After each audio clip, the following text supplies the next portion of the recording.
Mire, este es un problema neurológico. Vea. A pesar de que yo no conozco el cuadro clínico ni he tenido jamás acceso al expediente, vamos a comenzar a hablar sobre la información general que hay. Se habla de un derrame cerebral. Entonces, eso es un accidente cerebrovascular, pero hay dos tipos, el hemorrágico y el no hemorrágico. Se habla que él pudiera tener un hemorrágico. Entonces, lo que esto nos quiere decir a toda la población, y ahorita vamos en la cuestión netamente educativa, es que las personas, por ejemplo, que padecen de hipertensión arterial, pueden complicar a cualquier edad con un problema de un derrame cerebral hemorrágico, es decir, una arteria del cerebro se rompe. Y cuando la sangre se rompe en el cerebro, cuando la arteria se rompe, la sangre cae sobre la masa encefálica. Y como sabemos que la sangre lleva hierro y otros metales, eso se vuelve tóxico para el cerebro y lo inflama. Como el cráneo es una cavidad cerrada, y cuando un tejido se inflama tiende a expander, cuando está expandido choca contra la calota craneana, y ahí viene la destrucción del propio tejido cerebral. Por eso es que se hace una craniotomía, que no es más que una cirugía que consiste en hacer un orificio a través del cráneo hasta llevar a la cavidad ventricular, porque el cerebro es hueco, en medio tiene líquidos. Tiene un líquido que es el líquido cefalorraquídeo. Entonces se mete un comodreno y se comienza a drenar el aumento de ese líquido que está dando las presiones. Entonces, en este caso, algo parecido ha pasado por la ruptura de una arteria. Ahora bien, ahí hay una serie de cuestiones que participan: el estrés, la aterosclerosis, la hipertensión y también algunos medicamentos que los pacientes pueden tomar cuando padecen de trombosis. Trombosis no es más que la formación de coágulos en las venas, pero el sistema venoso es superficial y profundo. La trombosis más grave es cuando el trombo se forma en el sistema venoso profundo, que puede desprender un pedazo de coágulo. Viaja por la circulación, llega al corazón, es tirado y llega al cerebro y se traba en un vaso de menor calibre. Y ahí puede haber un accidente vascular cerebral isquémico por un trombo que traba la circulación, vea. Sin embargo, un isquémico siempre se puede volver, o a veces se puede volver hemorrágico. Entonces, la situación es grave. En el caso de que un paciente por una patología así esté en coma, puede ser por dos razones. La primera razón es porque el daño cerebral sea grave, profundo, y esté en coma el paciente por razones propias. Es decir, por disfunción cerebral o por hipofunción cerebral. En ese caso la situación es gravísima y el pronóstico cuanto a la enfermedad y cuanto a la vida es reservado, porque puede haber un desenlace no deseado. Pero el coma también puede ser un coma inducido. Es decir, cuando el cerebro está lesionado, está inflamado, hay lo que se llama edema cerebral. Al haber un edema cerebral, lo que se hace es que se induce a través de fármacos un coma farmacológico para que el cerebro trabaje menos, porque el paciente está profundamente dormido. ¿Qué es el estado en el que lo tienen al expresidente Pues Flores? uno pudiera suponer que si la cuestión está yendo bien, el coma sería inducido por fármacos. Pero si la cuestión va mal, el coma no sería por fármacos, sino que sería por lesión cerebral, encefálica, porque no está trabajando bien el cerebro. Entonces la situación, pues yo, como le digo, no conozco los datos clínicos ni soy el médico del paciente. Sin embargo, en términos generales, eso es lo que pasa. En todo caso, esta es una situación gravísima para cualquiera que lo Esto no suceda. escapa a nadie, doctor. No, es que de todas maneras, es que el ser humano es frágil. Y las enfermedades cardiovasculares, porque esta es una enfermedad cardiovascular, porque es una enfermedad que tiene que ver con la vasculatura, es decir, con los vasos o arteriales o venosos, es la principal causa de muerte y de enfermedad en el mundo. Aquí vemos en este momento 5. Desgraciadamente, 3 morirán o 3 moriremos de un problema cardiovascular, porque más del 50% de la población padecerá y morirá de un problema cardiovascular. Ahí van todos los derrames cerebrales, ahí van los infartos, ahí van todos los problemas de irrigación venosos y arteriales del cuerpo humano. Bueno, allí tenemos la explicación un poco de la situación, de lo que podría estar pasando. De lo que podría estar pasando, expresidente Francisco Flores. Claro, la situación es muy delicada. Sí. Sí. Bueno, se esperan pues que los datos, que den las Sí. certificaciones, que den las instancias y los profesionales en este caso, como Claro. decían, el Hospital Rosales, el Sí. de Medicina Legal, entre otros. Este es un tema de medicina legal, vea. Ahora bien, medicina legal tiene que buscar peritos, si no tiene neurólogos y cardiólogos dentro de su plantilla de profesionales. Entonces esto tiene que ser visto por neurólogos, neurocirujanos, cardiólogos y yo presumo también que por hematólogos. Creo que no sería completa la evaluación si no hay hematólogos evaluando. Porque los pacientes que padecen de trombosis venosa, superficial o profunda, requieren el tomar warfarina. La warfarina es un anticoagulante. Y todos los procesos de coagulación y anticoagulación son vistos en hematología, por lo tanto, tiene que haber un dictamen hematológico. Bueno, dejemos hasta ahí el caso del expresidente Flores, más allá de lo que se ha dicho que se está a la espera, bueno, está en el proceso de enjuiciamiento y, bueno, será el estado de salud y las instancias, en este caso judiciales, que determinen. Doctor, ya en el tema, bueno, hay otros temas que tiene que ver con la salud de la ciudadanía. Sí. Los problemas, por ejemplo, el Zika, el dengue, el chikungunya, entre otros, ¿no? ¿Cómo Es no? un problema que está muy generalizado y en esto, pues también usted como parte de la Comisión de Salud han expuesto y han determinado en algún momento, la semana esta que pasa o que está, determinaron que iban a llamar a la ministra para que explicara la situación. Sí, mire, esto va en dos niveles. El primer nivel es explicar qué estamos haciendo en la comisión en este tema. Bueno, en la comisión todas las fuerzas políticas ahí representadas preocupados, ¿verdad? Y queriendo apoyar al Poder Ejecutivo en qué podemos hacer desde la Comisión de Salud para combatir estas 3 epidemias que tenemos, que son graves. Pero también decirle que hemos hecho 2 gestiones importantes. La última de ellas fue que con los votos de todas las fuerzas políticas, pero absolutamente de todas, se acordó que a partir de este lunes pasado, en 15 días vendrá la señora ministra a explicarnos cuál es la situación de salud pública de El Salvador, cuál es la situación epidemiológica que vive el país por el dengue, por el Zika, por el chikungunya, cuáles son las medidas que ha tomado técnicas sobre este aspecto, cuál es el papel rector que ella está teniendo y los problemas que como ente rector está teniendo. Porque en este tipo de cosas, cuando decimos que el Ministerio de Salud ejerce la rectoría del sistema, eso equivale a decir que las normativas, los lineamientos que de ahí salen, tienen que cumplirlas el Seguro Social. O sea, no se vale venir a decir que porque el Seguro Social tiene su propio presupuesto y tiene su propio director general, eso es para funcionamiento interno.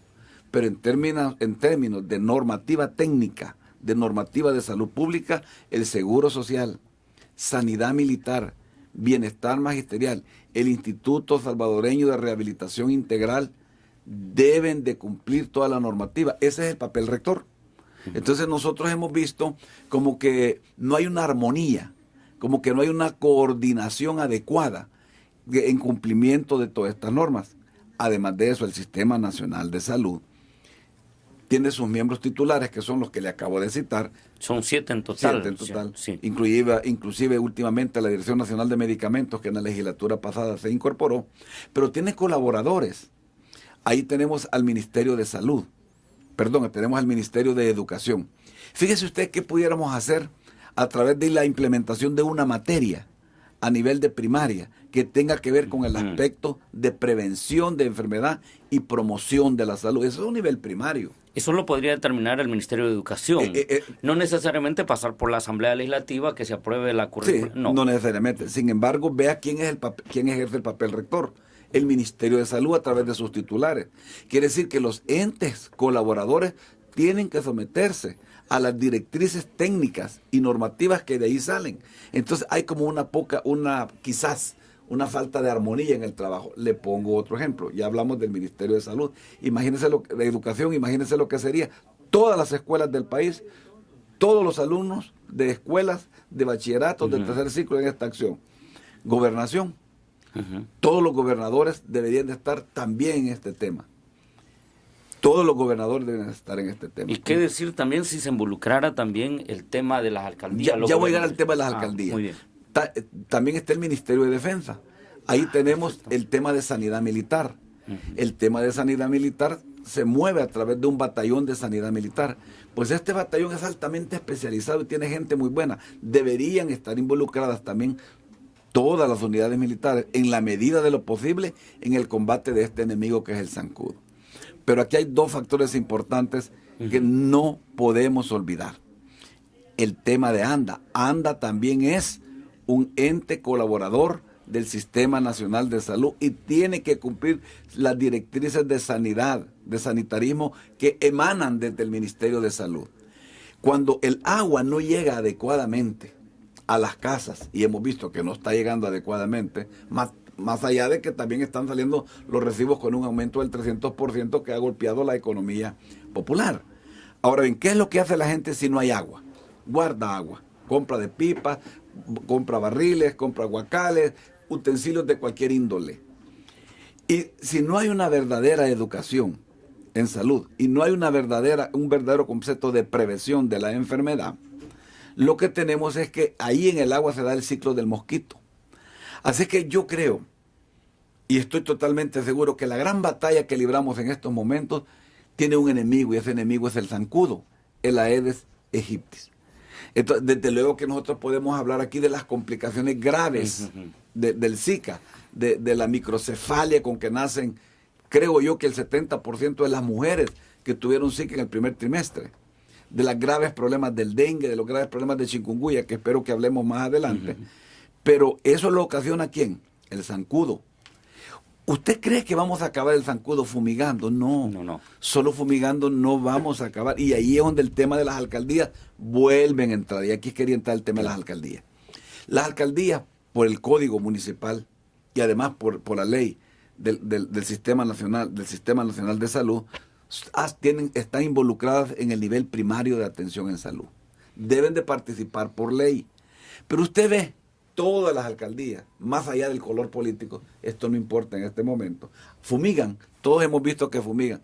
¿Y fumigan bajo qué concepto? O sea, ¿cuál es la coordinación entre un municipio y otro municipio, con gobernación, con salud, con educación, con defensa, con seguridad pública, con ANDA? ¿Cuál es la coordinación? Si con la fumigación solo vamos a matar el zancudo adulto. Pero ¿qué pasa con las larvas, con las pupas? ¿Qué pasa con el clavo que anda en las pilas? ¿Qué pasa con los huevos? Entonces, este es un tema de estudiar el ciclo del zancudo. Yo creo que las alcaldías tienen un papel fundamental, vital en este combate, porque ya dijimos que el enemigo es combatir el Aedes aegypti, este zancudo, que ocasiona las 3 enfermedades que tenemos. Pero el meollo fundamental para ganar esta guerra es destruir los criaderos.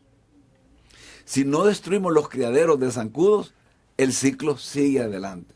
Entonces debe de haber una política nacional donde participen todas las entidades del Estado para ir a destruir los criaderos. Ahora, ¿cuáles son los problemas que ahí tenemos? Que hay lugares donde los promotores de salud o los que están involucrados en esto de ver los criaderos de zancudos no pueden entrar a una determinada colonia por el tema de la delincuencia, por ejemplo. En otros lugares porque los dueños de la casa no quieren dejar entrar. En otros porque no están. Entonces esto es una tarea de tiempo completo que pudiera evaluarse, inclusive trabajar de noche, trabajar de día o trabajar en aquellas horas que la familia salvadoreña está. Pero el tema de los medios de comunicación se vuelve fundamental en la concientización de la prevención de la enfermedad, de la promoción de la salud. Entonces, quiero decir con esto que si no atacamos el criadero de una manera integral, participando toda la sociedad política y civil, la pupa, la larva, el zancudo adulto, si no introducimos tecnología, como la tecnología que ha introducido el Ministerio de Salud de los alevines, de los pescaditos, ha sido exitoso aquí en Santa Tecla, ya van otro plan piloto. Pero también con esta tecnología que se puede meter, que es volver a los zancudos estériles, a los machos, volverlos en una gran cantidad estéril. Esto se logra y ya se está haciendo en otras... ¿Se tienen experiencias ya en otros lados? Sí, mire, para combatir el gusano barrenador, el mosquito que transmite esta enfermedad, a través de tecnologías de medicina nuclear o de energía atómica, se hacen que nazcan estériles. Es decir, cuando copulan con la hembra, no se da ningún proceso de fecundación. Y en ese sentido vamos diezmando la población de nuevos zancudos. Para llegar a eso, doctor, ¿qué se necesita? Bueno, para llegar a todo eso, la asamblea a través de para llegar a todo una eso ley se necesita una armonía de trabajo entre el Ministerio de Salud, la Comisión de Salud, para que salgan las grandes directrices, ¿verdad? Ya dijimos cuáles son los problemas. Los he explicado claramente. Necesitamos que el Ministerio de Salud ejerza plenamente su potestad de ser el ente rector. Ahí está la ley del Sistema Nacional de Salud, que da todas esas prioridades. Pero esto se topa con algunos problemas, entonces debería tener un poquito más de fuerza el ministerio, un poquito más de fuerza sancionatoria, como para poder obligar y exigirle a los que conforman el subsistema del Sistema Nacional de Salud, sean titulares, y a sus colaboradores, para que en situaciones como esta, que son de alerta y de emergencia ya declaradas por la OPS, podamos enfocar todo el esfuerzo nacional en vencer al enemigo, que es el zancudo Aedes aegypti, y que la batalla fundamental es destruyendo los criaderos de zancudos en las casas, en los lugares de trabajo y también en las escuelas e instituciones de educación. Sin duda, usted enfoca esto que me parece muy importante. También hay otras instancias, bueno, que se dedican a la parte de salud. El sector privado también en alguna medida podría también participar, las iglesias, ¿no? El Sistema Nacional de Salud, la ley del Sistema Nacional de Salud contempla sobre el sector público. Sin embargo, su visión es totalmente integral, es holística. Porque el Sistema Nacional de Salud en El Salvador tiene un sistema público, pero no podemos desconocer que hay un gran sistema privado vibrante en el tema de salud, que da una gran producción en términos de salud a El Salvador. Entonces, también tenemos que integrarlo. El tema de las ONGs y de las iglesias es un tema que también se debe de hablar. Entiendo que se está haciendo algo. La cuestión es que tenemos que combatirlo. Miren, en Brasil, solo de elementos de la Fuerza Armada están participando 250,000. Considerando pues la proporción, pero eso equivaldría a cuántos soldados no están participando. Pero hay unos 300,000 personas participando de la ciudadanía. Hay como 400,000 personas participando de las escuelas. Han movilizado más de 1 millón de personas solo para combatir al zancudo. Porque el tema del Zika, y esta era la segunda parte, el tema del Zika, por ejemplo, es que aparece ya hace muchos años en África, en Uganda, cerca de un bosque que se llama Zika. A los virus se les da el nombre del lugar, del accidente geográfico más importante donde ellos aparecen. Entonces había un bosque que se llama Zika y así se bautizó a eso. Después se encontraron casos de Zika en la Polinesia. Después de que se encontraron en la Polinesia, esto es en el Océano Pacífico Sur, se encontraron casos en la isla de Pascua, en Chile. Y después se han encontrado casos muy graves en Brasil y de ahí se ha regado por toda América. La verdad que la alerta está dada por la OPS desde el 2015. En este momento ya hay 18 países comprometidos con Zika y vamos a tener Zika siempre que tengamos el zancudo, el Aedes aegypti. Quiero decirle que no solo es el Aedes aegypti, el Aedes albicans que hay en otros lugares también puede ser un vector para transmitir esta enfermedad. Entonces ya estamos teniendo casos en Estados Unidos, porque la parte sur de Estados Unidos es propicia también para el zancudo, sobre todo ahora que tenemos cambio climático, donde vemos que el clima está totalmente trastocado. Estamos teniendo casos en África muy importantes, en toda Latinoamérica, en Centroamérica, en Suramérica. Ya hay casos en Europa, no porque allá tengan el transmisor de la Aedes aegypti, sino que casos que llegan. Pero con esto del cambio climático uno nunca sabe. Además tenemos que ver una cosa. El Zika, es este virus que ocasiona la fiebre del Zika, tiene transmisión intrauterina. Está totalmente demostrado. La Universidad de Paraná, en Brasil, juntamente con la Fundación Osvaldo Cruz, la Universidad de Río Grande do Norte, con la Universidad de Paraíba, todas universidades y centros de investigación de Brasil, han dado por sentado lo que la OPS ya afirma y la Organización Mundial de la Salud también ya afirma. ¿Y qué es lo que afirma? Que hay transmisión intrauterina, es decir, del útero de una madre que tiene el virus del Zika, se transmite hacia el embrión. Puede transmitirse hacia el feto. El problema cuando es en el embrión es que son los primeros 3 meses de embarazo. Y ahí es que va a ocasionar los problemas. Aquí nosotros decimos, es que tiene microcefalia. ¿Y qué es microcefalia? Que el niño va a nacer con una cabeza más pequeña. ¿Y qué es que nazca con una cabeza más pequeña? Quiere decir que nace con un compromiso cerebral, que el cerebro no se desarrolló lo que debería desarrollarse en los 9 meses de gestación, porque el cerebro después del nacimiento sigue desarrollándose.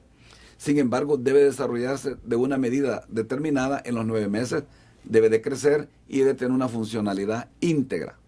Es decir, vamos a tener problemas con niños que van a tener retardo mental, retraso mental, como se pueda decir.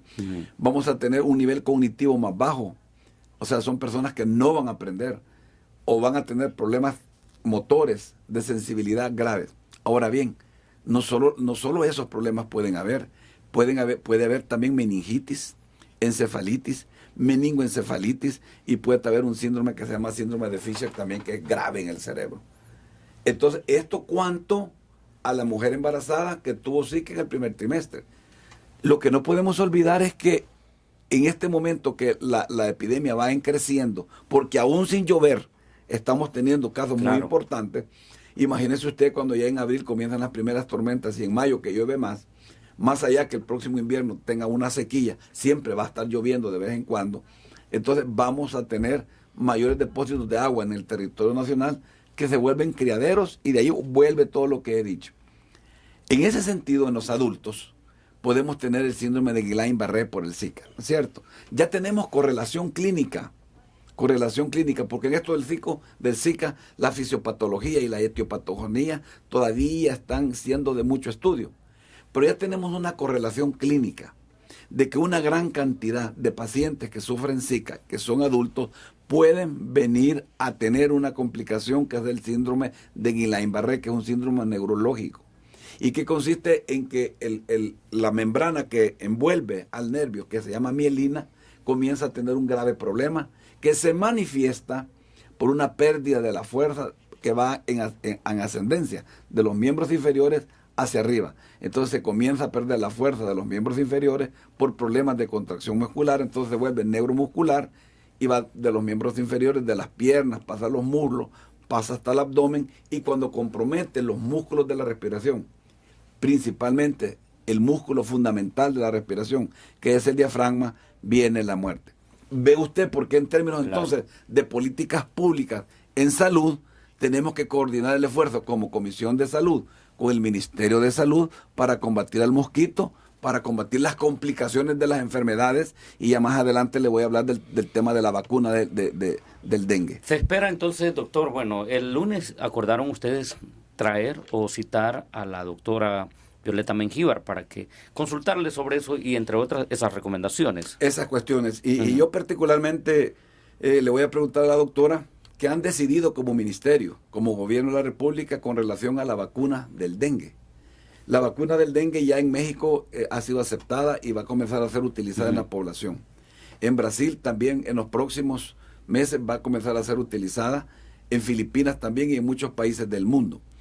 Tiene sus ventajas y sus desventajas, pero si a mí me preguntan como miembro de la Comisión de Salud y como médico de la República, yo estoy de acuerdo que se ponga la vacuna en El Salvador contra el dengue, que abarque los 4 tipos de dengue, porque el dengue también es grave y mata por hemorragia. Todo el mundo sabe que hay dengue hemorrágico. Pero ¿qué tenemos en términos de estadísticas? Que el 80% de las personas que tienen dengue están entre los 20 y los 45 años de edad. Entonces cubre, pero ¿cómo no vamos a cubrir a esa población si es importante? Además de eso, esto va en escalas. Además tiene una eficiencia del 66%, pero en términos de evitar muertes, tiene el 94% de evitar muertes. Yo creo que es una vacuna muy importante. También le preguntaré a la ministra, a la señora ministra, cuál es la política que tiene con relación a la política contra el virus del Papá Nicolau, o sea, del papiloma humano, que ocasiona el famoso cáncer del cuello uterino en las mujeres. En todas partes del mundo ya hace parte, esa vacuna ya hace parte del esquema de vacunación y se le pone a todas las mujeres, pero principalmente a aquellas que están en edad reproductiva, para evitar el cáncer de cuello uterino. permítame decirle que es el cáncer que más mata mujeres en El Salvador. Sin duda alguna, son temas que están ahí. Temas de actualidad y que son técnicos y que son políticos. Por supuesto. Estamos conversando con el doctor Orlando Cabrera Candray, que es presidente de la Comisión de Salud, esta mañana en Parlamentar. Vamos a hacer una pausa, pero al regresar continuamos con más de estos temas que, por supuesto, son de mucho interés para la ciudadanía. Ya regresamos. Continuamos en Parlamentar. Esta mañana tenemos de visita al doctor Orlando Cabrera Candray, del Grupo Parlamentario de Arena, y que representa al departamento de Usulután, hablándonos sobre este tema que tiene que ver, se trata de un derecho, el derecho a la salud, y como tal, pues como Asamblea Legislativa, pues dando su aporte desde la Comisión de Salud. Ya decía, ¿ustedes para cuándo han citado a la doctora Violeta? Vendrá de este próximo lunes en 8 días. Vendrá, es decir, de antier, en 15 días vamos a tener a la señora ministra en el seno de la Comisión de Salud, donde le estaremos haciendo preguntas importantes sobre las 3 epidemias. Yo ya dije que le tengo 2, el tema de la vacuna del dengue, el tema de la vacuna del Papá Nicolau, y también le voy a preguntar cómo está armonizándose con todos los subsistemas que conforman el Sistema Nacional de Salud, y voy a agregar una pregunta que usted dignamente, pues, como salvadoreño, también ha agregado a la discusión. ¿Cómo coordina también con el sistema privado de salud todas las medidas para combatir el enemigo que es el zancudo? Doctor, ha funcionado en otros países, estábamos en extra micrófono, por ejemplo, citaba usted el caso de Cuba, que allá, bueno, se multa. Acá podría funcionar también, y no hay nada grave para un ciudadano que cuando le hablan de tocarle el bolsillo. ¿Podría funcionar esto? Mire, en la República de Cuba, en algunos estados de México, en algunos estados de Brasil, en algunas provincias de las Filipinas, y deben de haber otros lugares que yo desconozco, el tema de salud pública, como ya dice, como ya se define por sí mismo, es un tema de todos, es público. Eso quiere decir que si una familia no permite que el promotor entre a revisar los criaderos de zancudos que pueden haber ahí, porque quiero decirle que estas enfermedades se transmiten por la picada del zancudo, pero no del macho, sino que de la hembra. Uh-huh. El macho vive ahí en lo oscurito. Ahí está detrás del televisor, detrás del ropero, debajo de la cama, detrás de la cortina. Vive en la penumbra. De día la hembra vuela y pica y transmite la enfermedad, y el zancudo solo sirve para el aspecto reproductivo de esa especie. Por eso yo hablaba de volver estéril al macho de la Aedes aegypti, que sí se puede hacer y no es caro, porque ya dije también que se hace para controlar las enfermedades producidas por el gusano barrenador. Yo sí creo que el tema de la educación es fundamental. Mire, yo esperaría que todos los medios de comunicación del Estado, pero también los privados, estuviéramos en una gran campaña por el bien de todos, porque si no hacemos las cosas bien, cuando comience a llover vamos a tener grandes epidemias de chikungunya, de dengue y de Zika, principalmente de Zika y quizás de dengue, porque acuérdense que hay 4 cepas que provocan el dengue.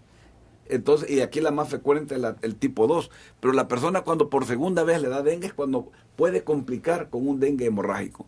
Entonces, nosotros esperamos que la ministra nos explique cómo coordina con el Ministerio de Educación, y si ella prevé dentro de las normativas técnicas el aspecto sancionatorio. El aspecto sancionatorio, ¿cómo lo vamos a hacer? A través de las alcaldías también. Pero eso parta por el aspecto de la prevención, de la promoción y de la educación médica en salud para la población en general.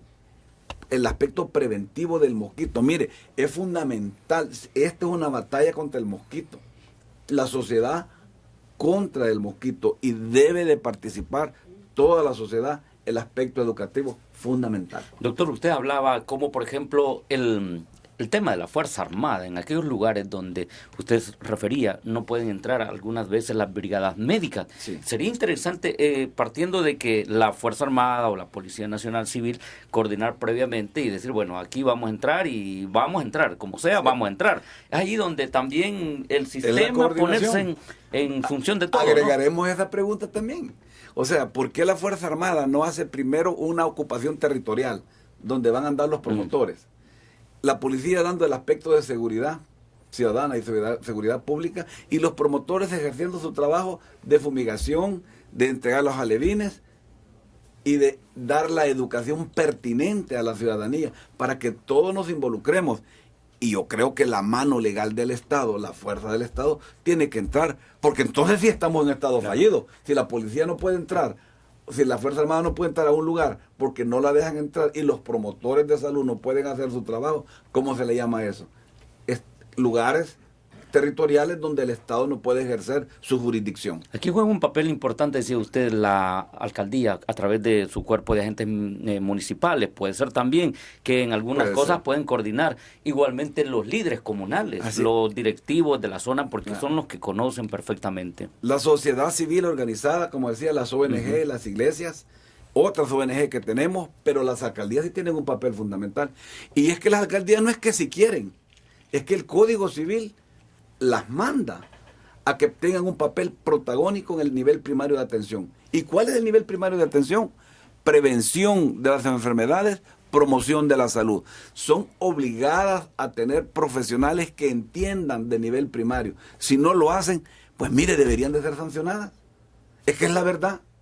La salud pública es un problema de todos y es una tarea de todos, pero es una responsabilidad constitucional del ramo de salud y ahí debe ser. Y debe estar así clarito reglamentado la sanción, doctor, porque a veces, bueno, no es que uno esté añorando que el garrote, como dicen, pero normalmente, bueno, si, dejar pasar, hago si quiero y si no lo quiero, y si no quiero no lo hago. Entonces caemos en esa situación de voluntad y muchas veces pues la población deja aquello, prioriza otras cosas y no la salud a veces, ¿no? Y vea que el tema de salud no solo son estas 3 enfermedades, pues por el mosquito, las enfermedades infectocontagiosas de las vías aéreas superiores siguen, van a venir epidemias de gripe, el problema de las diarreas continúan, el problema de las infecciones de las vías urinarias o de los sistemas inferiores urinarios continúan. Ahora hay un tema emergente en El Salvador, el tema del cáncer. Nosotros estamos viendo que después del accidente nuclear que hubo en Chernobyl, que creo que ya lleva unos 16 años, el mundo entero está teniendo más cantidad de cáncer. Aquí vemos en El Salvador cómo el cáncer de tiroides ha aumentado grandemente. El cáncer de mama, el cáncer de cuello uterino, que ya mencioné en la entrevista, y otros tipos de cáncer como de páncreas, de hígado, de estómago, se han incrementado, el cáncer de piel.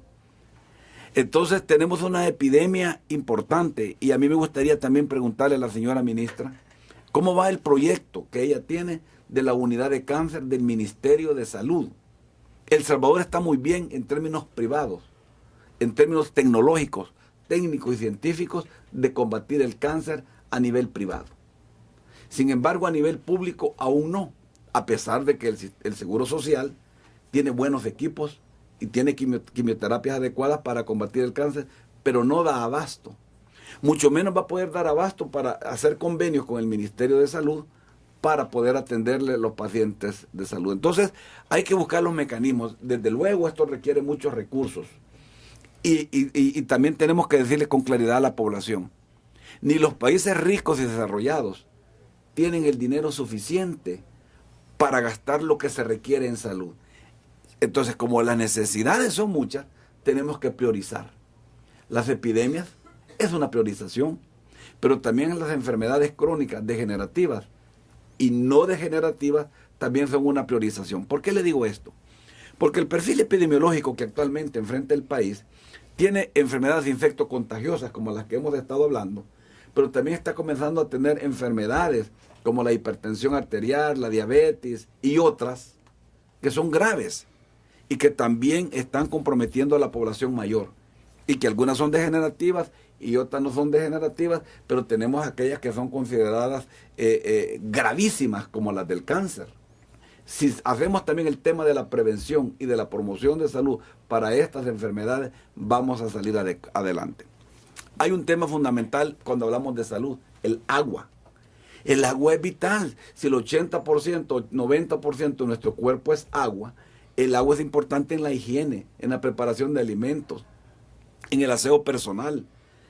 El agua es importante también en el manejo que le damos, porque si es un agua contaminada que va con metales pesados, nos puede provocar insuficiencia renal.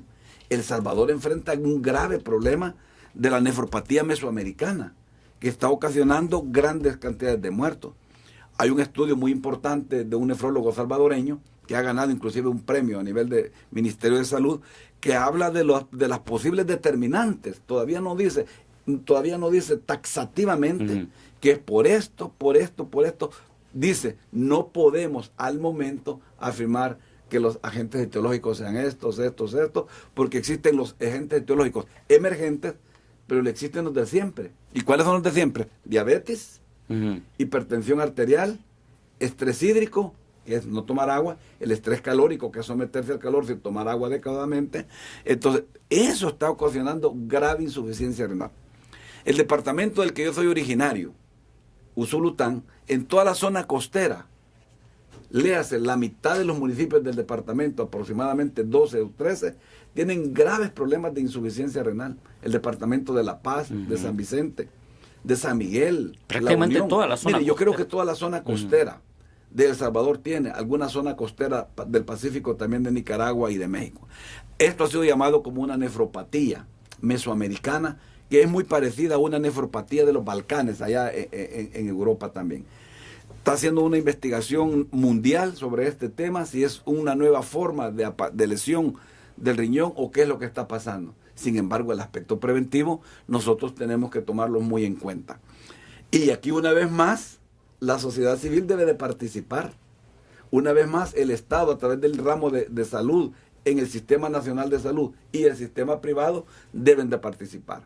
Así es que yo creo que los temas de salud son vibrantes, son realmente temas emocionantes, que el que crea que no le interesa porque este día está gozando de salud, yo quiero recordarle que estos temas son para los pacientes. ¿Y quiénes son los pacientes? Cualquiera que pueda enfermarse. Sin embargo, este es el tema, que este es un tema de todos. Y podemos tener enfermedades infectocontagiosas, enfermedades degenerativas o no degenerativas, enfermedades crónicas, enfermedades catastróficas como son los cánceres, vean. Cáncer de cerebro, imagínense ustedes, de páncreas, que son catastróficos, y enfermedades emergentes como la insuficiencia renal que tenemos ahorita, y las de siempre, diabetes, hipertensión arterial, que matan. Comencé el programa diciendo que las enfermedades cardiovasculares matan a más de la mitad de la población. Sin duda, doctor. Bueno, ya le llegó el cuestionario a la doctora, sin duda alguna, ya le llegó el test ahí, no menos de 4 o 5 preguntas. Es porque en este tipo en estos tipos de cosas no se vale la mala intención. Claro. Debemos de actuar de buena fe, porque se supone que estamos aquí en nombre del pueblo, trabajando para el pueblo. Y lo que nosotros queremos es que las cosas mejoren en salud. Y yo entiendo que nosotros no estamos ni para obstaculizar el trabajo de ella, ni ella para obstaculizarnos el trabajo de nosotros, sino que por el contrario, para que juntos seamos fuertes y podamos combatir los enemigos de la salud del pueblo salvadoreño. Bien, interesante, hemos hecho todo un panorama, ya usted nos ha ilustrado, bueno, desde su óptica, y qué bueno que es la autoridad en salud, qué bueno. Doctor, hay un tema que está en la comisión también, sí, y que nos interesa también que la población conozca cómo avanza el proyecto de ley de derechos y deberes de los pacientes. Entiendo que hay ya un avance en la propuesta. Cuénteme un poco. Sí. Mire, estamos en la fase final prácticamente, estamos a 2 o 3 reuniones de poder dictaminar. Digo yo, ¿verdad? Sin embargo, ya para este próximo lunes vamos a dar la lectura final del borrador en limpio, que va a ir a un foro. Hemos acordado en la última reunión que va a haber un foro donde vamos a invitar, un foro taller, donde vamos a invitar a actores protagónicos, a los pacientes, al colegio médico, a la asociación de hospitales privados, a las asociaciones de diabéticos, a las asociaciones de pacientes, al Ministerio de Salud, a la Sanidad Militar, al Seguro Social, que manden sus personas, que estudien ese documento para que puedan opinar encima de ese documento, para luego ya dejarlo listo para dictaminar del punto de vista técnico legislativo, pero también del punto de vista legal. Ahí hay un aspecto sancionatorio muy importante. Reconocemos el papel rector del Ministerio de Salud, quien tiene que dar la normativa técnica y la normativa legal sobre los temas de salud del país. En esta ley no puede ser diferente, reconocemos eso, es constitucional, Sistema Nacional de Salud, la ley del Sistema Nacional de Salud así lo reconoce, pero vemos que el Consejo Superior de Salud Pública es el ente que debe hacer todo el proceso investigativo y sancionatorio a través de las juntas de vigilancia de las profesiones vinculadas a la salud. Y ya que mencioné el Consejo Superior de Salud Pública, yo no puedo dejar de opinar sobre un aspecto de que salió ayer en los diarios, o antier en los diarios, donde el Consejo Superior de Salud está queriendo que cada profesional que tenga una clínica o un consultorio pague este año $177 con 42 centavos en una serie de gastos que ellos dicen, y que después se quede pagando $17 por año por clínicas y consultorios. Nosotros creemos, y esa es mi opinión, que el Consejo Superior de Salud debe de cumplir la Constitución, de ser el ente que vigile la salud, por supuesto, y no hay ningún problema en que haga un control técnico, yo quiero repetirlo, en que haga un control técnico de consultorios, clínicas y hospitales. Pero de eso a venir a exigir dinero, ese es un dinero que ellos no lo deben de recoger de los médicos. ¿Para qué? No han dicho. De los psicólogos, de los veterinarios, de los odontólogos y de todas las profesiones vinculadas a salud. Si usted le cobra ese dinero a los profesionales de la salud, va a estar recogiendo aproximadamente en los próximos 30 días $2.800.000. Póngale que son 15.000 médicos. Pero ¿y cuántos odontólogos no serán? ¿Cuántos veterinarios no serán? ¿Cuántos psicólogos no serán? Y las enfermeras irán o no irán a entrar. Entonces, yo creo que el control técnico es deseable, que se haga bien, que no se vaya a desviar, pero eso de quererle quitar una cuota al profesional, yo no estoy de acuerdo, porque las clínicas y los consultorios ya pagan una tasa municipal a las respectivas alcaldías. Además de la transacción comercial que ahí se hace, se paga IVA y se paga renta. Entonces no puede estar doblemente tributando. Yo le hago un llamado al presidente del Consejo Superior de Salud Pública que repiense este acuerdo que ellos tienen, que vea si es constitucional, porque creo yo que los tributos solo pueden venir desde el Ministerio de Hacienda y aprobados desde luego desde la Asamblea Legislativa. Entonces, estas cuotas que al final se vuelven nuevos impuestos, yo no estoy de acuerdo. Le hago un llamado al Colegio Médico que hagan una evaluación legal sobre este tema, a las fuerzas políticas aquí representadas en la Asamblea Legislativa, que nos pongamos de acuerdo y que llamemos al presidente del Consejo Superior de Salud Pública que venga a explicar la base legal que tiene para imponer lo que él no quiere aceptar, que es un impuesto, pero que viene a golpear el bolsillo de los profesionales de salud, por cierto, muy golpeados en este momento. Así es que yo quería aprovechar... Lo va a citar, doctor. Lo van a pues citar yo como comisión. Tengo que hablar ¿Ya lo discutieron en la comisión? Y... No, es que como esto es reciente, es de ayer o de antier. Yo quiero hablar con otras fuerzas políticas, ver qué es lo que está pasando, que se piense en las actividades de los profesionales de salud cuando tienen un consultorio, una clínica, que no se trata de que no puedan hacer su trabajo. Se trata de que no deben de dar ese dinero. No deben de dar ese dinero. Lo que pasa es que cuando se hizo la ley de medicamentos, parte de ese dinero se fue para la Dirección Nacional de Medicamentos. Entonces, el tema es de presupuesto. Entonces, el Consejo Superior de Salud Pública debe tener su propio presupuesto. Y si no lo tiene, ahí hay un error del Consejo Superior de Salud Pública, pero no de los profesionales de la salud. Aquí no se trata de defender lo indefendible, se trata de ser correctos, legales y defender la legitimidad del ejercicio de las profesiones liberales en salud. La medicina, la odontología, la psicología, la medicina veterinaria, trabajo social, enfermería, que están vinculados directamente a la salud. Doctor, por supuesto, el tiempo se nos va agotando y hay un tema de la Comisión de Seguridad Pública y Combate a la Narcoactividad. Sí. Pero antes de entrar en ese, yo quisiera conocer, bueno, usted ayer estuvo en el Hospital de San Juan de Dios, allá en San Miguel, junto a otros diputados. Cuénteme el objetivo y qué encontraron. El objetivo es simple. Los diputados, además del papel constitucional, que ya lo tenemos claramente en la Carta Magna, tenemos otros papeles que son papeles políticos y de oír a la población. Entonces nosotros, algunos miembros de la Comisión de Salud, todos podemos ir, todos, ahí no es una cuestión de partidos políticos. ¿Ya hay una programación? No hay ninguna, sino que de acuerdo a las quejas que van surgiendo, visitamos algunos hospitales. Yo quiero decirles con mucha tristeza que en el Hospital de la Mujer, que es un nuevo hospital, encontramos tuberías rotas, porquería regada por todos lados, basura por todos lados, criaderos de zancudos. Y bueno, ahí se dio un cambio de dirección después de esa visita, no por la visita en sí mismo. Yo quiero pensar de que porque era parte de la estrategia del Ministerio de Salud y que no van a quitar un director porque uno llega y encuentra eso. ¿Por qué nosotros sabemos que existe eso? Nosotros sabemos que existe eso porque la gente nos escribe o nos manda fotos. Por ejemplo, toda la ropa que se ocupa en el hospital de la mujer, el nuevo maternidad, todavía en ese momento que hicimos la visita se estaba lavando en el maternidad viejo. Y pudimos ver cómo las ratas andaban encima de esa ropa. Eso no puede suceder. Entonces nosotros fuimos, hablamos con el señor director. Esas son visitas de buena fe. Estas cosas nosotros las decimos en reuniones privadas al final de la visita con los diputados que vamos para mejorar la atención. Visitamos el Hospital Rosales y pudimos ver cómo, a pesar de los avances tecnológicos científicos que hay una gran falta de presupuesto ahí. Además hay un conflicto laboral que a mi juicio debe ser solucionado.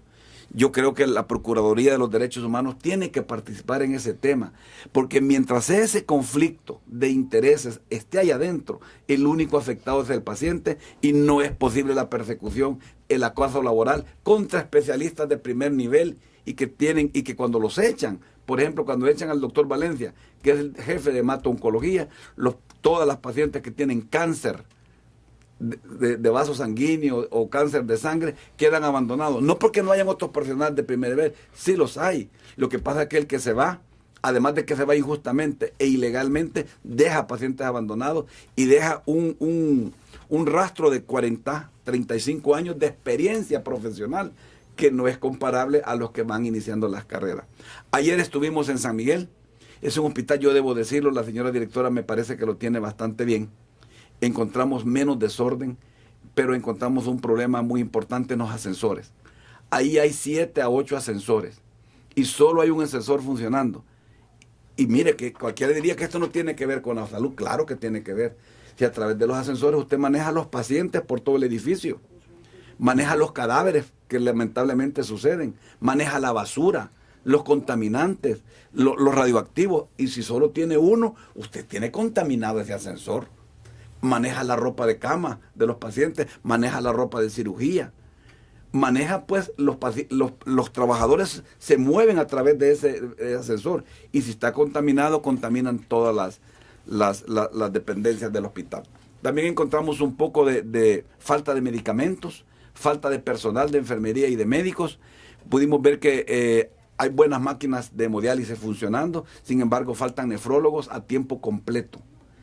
Se necesita también que durante las noches deben de haber más especialistas de turno. Ahí no se trata de no tener especialistas de turno. Fíjese bien que el hospital de San Miguel, el San Juan de Dios, es un hospital de referencia de toda la zona oriental. Y no se pueden estar mandando. Debe ser un hospital resolutivo total. Ahí no se debe estar pensando que como tiene un derrame cerebral hemorrágico, hay que mandarlo para San Salvador. No, ¿y por qué? Que se resuelve en San Miguel. Es que como tiene insuficiencia renal grave, hay que hacerle un trasplante renal, mandémoslo para otra parte. No, el hospital de San Miguel tiene que tener una política resolutiva, porque de una sola vez por todas debe ser un hospital de tercer nivel especializado. Eso equivale a darle más presupuesto.